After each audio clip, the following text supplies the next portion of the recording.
ជំរាបសួរបងប្អូនថ្ងៃនេះខ្ញុំមកបង្ហាញគម្រោងផ្ទះវិឡាទឿមមួយនៅខាងក្រុងប៉ោយប៉ែតដែលយើងបានបញ្ចប់ជូនចាស់ផ្ទះរួចរាល់ហើយបងប្អូន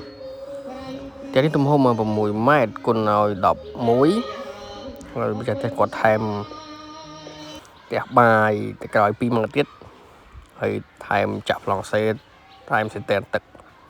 តម្លៃសរុបប្រហែលជា25,000ជាងបងប្អូនបាទចឹងពុកម៉ែបងប្អូនណាមានកញ្ចប់ថវិកាត្រឹម25,000ហើយអាចមើលម៉ូដមួយនេះបានស្អាតបងប្អូនវីឡាហើយមុខកប៉ាល់ហើយកញ្ចក់យើងប្រើកញ្ចក់រ៉ៃស៊ីនខាងមុខរ៉ៃស៊ីនទាំងអស់ហើយហោជាងអីរ៉ៃស៊ីនយើងមានដបូងមានអីចឹងណាហើយទ្វារយើងប្រើទ្វារសុវត្ថិភាពពណ៌ខ្មៅ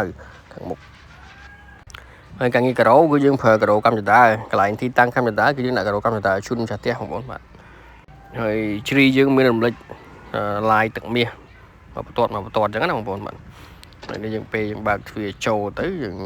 ឃើញដំបូងគេគឺទូភ្ញៀវជាមួយម៉ូតបដានយើងលេងម៉ូតបដានជូនម្ចាស់ផ្ទះហើយចំពោះទីតាំងទូភ្ញៀវគឺយើងប្រើការ៉ូអញ្ចាំងកម្ពស់1.3 ម៉ែត្របិទការ៉ូអញ្ចាំង2ស្លឹកហើយមាន highlight លើមកទឹកជូនម្ចាស់ផ្ទះហើយនេះជាបន្ទប់មេក្រូសាធំទលាយយើងមានអំពូលចំកណ្ដាលមួយហើយអំពូលផ្នែកកែបជុំវិញហើយតែនេះមានបន្ទប់គេង3បងប្អូនបាទបន្ទប់គេង3បន្ទប់ទឹក1ផ្ទះបាយនៅកន្លែងទូភ្ញៀវបាទនេះគឺបន្ទប់ទី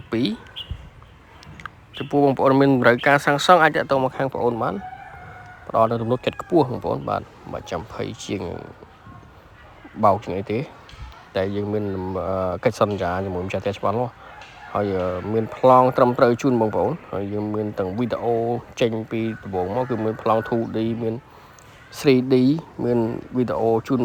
ម្ចាស់ផ្ទះមកចប់ហើយចំពោះបន្ទប់ទឹកវិញគឺម្ចាស់ផ្ទះគាត់ថែមកញ្ចក់ខណ្ឌមួយដើម្បីកុំឲ្យទឹកកន្លែងងូតសាចសើមដល់កន្លែងបត់ជើងចឹងបងប្អូនបាទហើយយើងមកពាក់ជូន